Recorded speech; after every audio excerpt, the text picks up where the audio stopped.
friends, welcome to English Mithra.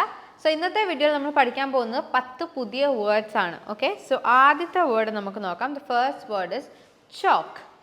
So chalk എന്ന് നമ്മൾ പറയുന്നത് നമുക്ക് എന്തെങ്കിലും കാരണവശാൽ നമുക്ക് ശ്വാസം എടുക്കാൻ ബുദ്ധിമുട്ടുണ്ടാകുക അല്ലെങ്കിൽ ഒരു സഫക്കേറ്റിംഗ് ആയിട്ടുള്ള ഫീലിംഗ് ഉണ്ടാകുന്നതിനെയാണ് നമ്മൾ chalk എന്ന് പറയുന്നത്. ഈ സഫക്കേറ്റിംഗ് എന്ന വാക്ക് നമ്മൾ ഒത്തിരി കേട്ടിട്ടുണ്ടാവില്ല.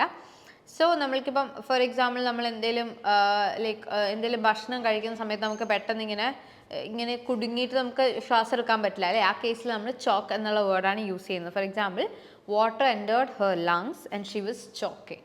Okay, next word is appealing. Appealing എന്ന് പറഞ്ഞിട്ടുണ്ടെങ്കിൽ അട്രാക്റ്റീവ് ആയിട്ടുള്ള ഇൻട്രസ്റ്റിംഗ് ആയിട്ടുള്ള എന്നൊക്കെയാണ് നമ്മൾ ഉദ്ദേശിച്ചത്. നമുക്ക് കേൾക്കാൻ സുഖമുള്ള വോയിസ് ഒക്കെ ആണെങ്കിൽ നമ്മൾ അപ്പീലിംഗ് എന്ന് പറയും. Okay, for example, he has an appealing voice. Okay, next is messy. Messy നമ്മൾ എന്തിനു വേണ്ടിയാണ് പറയുന്നത്? ഭയങ്കര ഡേർട്ടി ആയിട്ട് കിടക്കുന്ന, ഭയങ്കര അൺഓർഗനൈസ്ഡ് ആയിട്ടുള്ള ഒരു റൂം ആയിരിക്കാം, ഒരു ഒരു റാൻഡം പ്ലേസ് ആയിരിക്കാം. അങ്ങനെ എന്തിനെ വേണമെങ്കിലും നമ്മൾക്ക് അങ്ങനെ മെസ്സി എന്ന് പറയാം. മെസ്സി മൈൻഡ് എന്ന് വെച്ചാൽ എന്താ, ഒത്തിരി കാര്യങ്ങൾ ഇങ്ങനെ ഓടിക്കൊണ്ടിരിക്കുന്ന, എല്ലാം കൂടി ചിന്തയിൽ വരുന്ന ഒരു സമയത്താണ് ഒരു മെസ്സി മൈൻഡ് എന്നൊക്കെ നമുക്ക് പറയാൻ പറ്റും. ഓക്കെ, അപ്പം എന്ത് കാര്യം അൺഓർഗനൈസ്ഡ് ആണെങ്കിലും ഡേർട്ടി ആയിട്ടിരിക്കുകയാണെങ്കിലും നമുക്ക് മെസ്സി എന്ന വേർഡ് യൂസ് ചെയ്യാം. Okay, for example I hate A Messi kitchen. ഒരു എല്ലാം അതാത് സ്ഥലത്ത് വെച്ചിട്ടില്ലാത്ത ഒരു, അല്ലെങ്കിൽ നീറ്റ് ആൻഡ് ക്ലീൻ അല്ലാത്ത ഒരു അടുക്കള നമുക്ക് അങ്ങനെ ഇഷ്ടം ഉണ്ടാവില്ല അല്ലേ? അതിപ്പോൾ ഒരു റൂം ആവാം, എന്താണെങ്കിലും. സോ അതിനുള്ളൊരു എക്സാമ്പിളാണ് I hate A Messi kitchen. Okay, next ഈ മെസ്സിൻ്റെ ഓപ്പോസിറ്റ് എന്തായിരിക്കും എന്ന് ആലോചിച്ചിട്ടുണ്ടോ? മെസ്സിൻ്റെ ഓപ്പോസിറ്റാണ് ടൈഡി എന്ന് പറയുന്നത്. ഓക്കെ, ടൈഡി എന്ന് വെച്ചാൽ ഇത് ഭയങ്കര ക്ലീൻ ആക്കും, ഭയങ്കര ഓർഗനൈസ്ഡ് ആയിരിക്കും, എല്ലാം ഇരിക്കേണ്ട അടുത്ത് തന്നെ ഇരിക്കുന്ന, എല്ലാം നീറ്റായിട്ട് വെച്ചേക്കുന്ന, ക്ലീൻ ആയിട്ട് വെച്ചേക്കുന്ന ഒരു സ്ഥലത്തിനെ, ഒരു കാര്യത്തിനൊക്കെയാണ് നമ്മൾ ടൈഡി എന്ന് പറയുക. ഓക്കെ, നമ്മളിങ്ങനെ കേട്ടില്ലേ, keep your room clean and tidy. Okay, so അതിലെ ടൈഡി എന്ന വേർഡാണ് നമ്മളിവിടെ ഉദ്ദേശിച്ചിരിക്കുന്നത്. Okay, next is cosy. Cosy എന്ന് വെച്ചിട്ടുണ്ടെങ്കിൽ ഭയങ്കര കംഫർട്ടബിൾ ആയിട്ടുള്ള, ഭയങ്കര വാംത്ത് തരുന്ന ഒരു പ്ലേസിനെ, ഒരു സാഹചര്യത്തിനെയൊക്കെയാണ് നമ്മൾ കോസി എന്ന് പറയുന്നത്.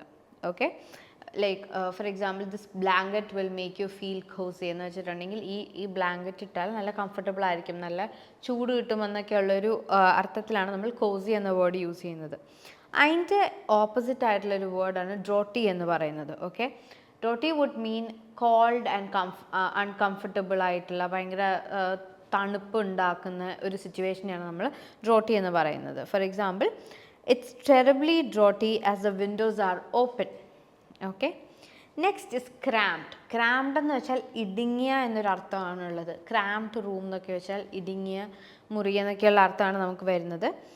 ഫോർ എക്സാമ്പിൾ ഇപ്പോൾ നമ്മൾ സൂവിലൊക്കെ പോകുമ്പോൾ കാണാറുണ്ട് അല്ലേ, നമ്മുടെ മൃഗങ്ങളെയൊക്കെ ചിലപ്പോൾ ഭയങ്കര ചെറിയ ഇടുങ്ങിയ കൂടിനകത്തൊക്കെ ആയിരിക്കും ഇട്ടിട്ടുണ്ടാവും. സോ അതാണ് ക്രാംപ്ഡ് എന്ന് പറയുന്നത്. Cages in the zoo was so cramped for the animals എന്ന് പറഞ്ഞാൽ ആനിമൽസ്, സൂവിലെ ആനിമൽസിന് നിൽക്കാനുള്ള കൂടുകളെന്ന് പറയുന്നത് ഭയങ്കര ഇടുങ്ങിയതാണ്, ഭയങ്കര വലിപ്പം കുറഞ്ഞതാണ്, അതിന് തൊട്ട് സ്പേസ് ഇല്ല എന്ന് കാണിക്കാൻ വേണ്ടിയാണ് നമ്മൾ ക്രാംപ്ഡ് എന്നുള്ള വേർഡ് യൂസ് ചെയ്യുന്നത്. Okay, next is nefarious. Nefarious എന്ന് വെച്ചിട്ടുണ്ടെങ്കിൽ എക്സ്ട്രീംലി ബാഡ് ആയിട്ടുള്ള, ക്രിമിനൽ ആയിട്ടുള്ള ആക്ഷൻസിനെയാണ് നമ്മൾ നെഫേറിയസ് എന്ന് വിളിക്കുന്നത്. ഓക്കെ, അപ്പോൾ അതിനുള്ളൊരു എക്സാമ്പിളാണ് their nefarious activities were masked with money.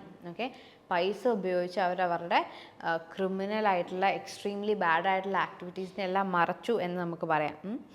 Next is angst. Angst എന്ന് വെച്ചാൽ ഒരു ഗ്രേറ്റ് എക്സ്റ്റെൻറ്റ് ഓഫ് വറി, അല്ലെങ്കിൽ ഭയങ്കര ടെൻഷൻ അടിക്കുന്ന ഒരു ആവലാതി എന്നൊക്കെ നമ്മൾ പറയില്ലേ, അതിനെയാണ് നമ്മൾ ആങ്സ്റ്റ് എന്ന് ഉദ്ദേശിക്കുന്നത്. For example she was full of teenage angst എന്ന് വെച്ചാൽ എന്താ, ടീനേജ് പ്രായത്തിൽ നമുക്ക് വരുന്ന കുറേ വറീസും ടെൻഷൻസും ഉണ്ടല്ലേ, അങ്ങനെ ഒരു ടേം തന്നെ ഉണ്ട് ടീനേജ് ആങ്സ്റ്റ് എന്ന് പറയുന്നത്. അപ്പോൾ അവളുടെ ഉള്ളിൽ നിറയെ ആ ഒരു ടീനേജ് പ്രായത്തിൻ്റെ ആങ്സ്റ്റ് ആയിരുന്നു എന്ന് നമ്മൾക്ക് പറയാം. Okay, next is eternity. Eternity എന്ന് വെച്ചിട്ടുണ്ടെങ്കിൽ നിത്യമായത്, അവസാനമില്ലാത്തതെന്നൊക്കെ അർത്ഥം വരാം. ഓക്കെ, ബേസിക്കലി നിത്യമായതെന്നാണ്, പക്ഷെ നിത്യമായതെന്ന് വെച്ചാൽ എന്താ, അതിന് എൻഡില്ല അല്ലേ? So that is eternity. Okay, ഇറ്റേണിറ്റിയുടെ ഒരു എക്സാമ്പിളാണ് നത്തിങ് ഈസ് ഇറ്റേണൽ, റൈറ്റ്? ഒന്നും ഇപ്പം ഇറ്റേണലിൻ്റെ മറ്റൊരു വേർഡായിട്ട് നമുക്ക് പെർമനൻ്റ് എന്ന വേർഡ് ഉപയോഗിക്കാം. ഒന്നും പെർമനൻ്റ് അല്ല, ഒന്നും ഇറ്റേണൽ അല്ല. ഓക്കെ, അപ്പോൾ നമ്മൾ 10 വേർഡ്സ് ആണ് കവർ ചെയ്തത്. ഈ രീതിയിലുള്ള പുതിയ 10 വേർഡ്സ് നമ്മൾ പഠിച്ചു. ഇനി അടുത്ത വീഡിയോയിൽ നമുക്ക് ഇതേപോലെ 10 വേർഡ്സ് പഠിക്കാം. സോ അടുത്ത വീഡിയോയിൽ ഞാൻ സ്റ്റാർട്ട് ചെയ്യുന്നത് താരാട്ട് പാട്ട് എന്നതിൻ്റെ ഇംഗ്ലീഷ് എന്താണ്, താരാട്ട് പാടുക എന്നതിൻ്റെ ഇംഗ്ലീഷ് എന്താണെന്ന് വെച്ചിട്ടാണ്. അപ്പം നിങ്ങൾക്ക് ഈ വേർഡിൻ്റെ ഇംഗ്ലീഷ് ഇക്വലൻ്റ് അറിയാമെങ്കിൽ കോമൻറ്റ് ബോക്സിൽ മെൻഷൻ ചെയ്യുക. നിങ്ങളുടെ ആൻസേഴ്സ് കറക്റ്റ് ആണെങ്കിൽ ഞാനത് അടുത്ത വീഡിയോ സ്റ്റാർട്ട് ചെയ്യുമ്പോൾ നിങ്ങളെ മെൻഷൻ ചെയ്ത് പറയുന്നതായിരിക്കും.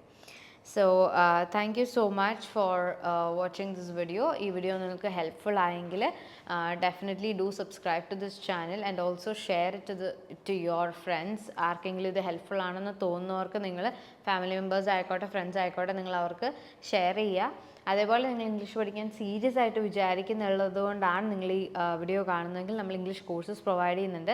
ഈ വീഡിയോയുടെ ഡിസ്ക്രിപ്ഷനിൽ പോയിട്ടുണ്ടെങ്കിൽ നിങ്ങൾക്ക് ഒരു ലിങ്ക് കാണാൻ പറ്റും. ആ ലിങ്കിൽ ക്ലിക്ക് ചെയ്താൽ കൗൺസിലറിനെ കോൺടാക്റ്റ് ചെയ്യും. കൗൺസിലർ നിങ്ങൾക്ക് എല്ലാ ഡീറ്റെയിൽസും പറഞ്ഞു തരികയും ചെയ്യും കോഴ്സസിൻ്റേത്.